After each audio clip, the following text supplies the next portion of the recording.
Les membres du réseau de l'entreprise en Afrique de l'Ouest, CREAO, préoccupés du devenir de leur secteur, ils ont donc initié une rencontre sur le thème quel partenariat public-privé pour avoir de ressources humaines qualifiées pour les entreprises maliennes. Adama Koulibaly nous en parle.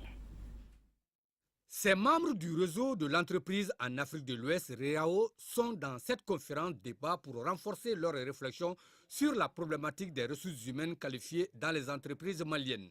La rencontre est la suite d'une première tenue en 2015 qui a fait des constats sur des mesures à court, moyen et long terme sur la gestion dans les entreprises maliennes. Il s'agit au cours de la présente conférence de débat qui réunit des représentants des pays membres du REAO d'envisager des solutions pour un partenariat étroit entre les politiques publiques et les pratiques dans les entreprises maliennes. Pratiques jugées peu porteuses pour le développement de nos entreprises et cela à cause des ressources humaines mal formées.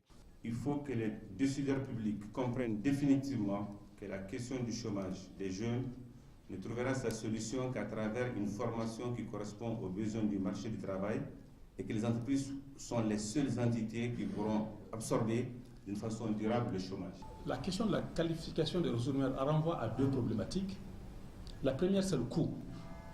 Quand les ressources humaines sont rares, comme toute denrée rare, les ressources qualifiées coûtent excessivement cher dans ce cas. La question des ressources humaines renvoie à une deuxième problématique qui est la productivité. Quand vous avez des ressources humaines peu qualifiées dans votre entreprise, il est évident que cela impacte fortement sur la productivité. Le réseau, dans ses recherches de solutions, entend anticiper sur les évolutions avec l'organisation des formations à la base, mobiliser des intelligences de ressources humaines capables de faire changer la gestion dans nos entreprises. Plus d'une dizaine de pays africains sont membres du réseau.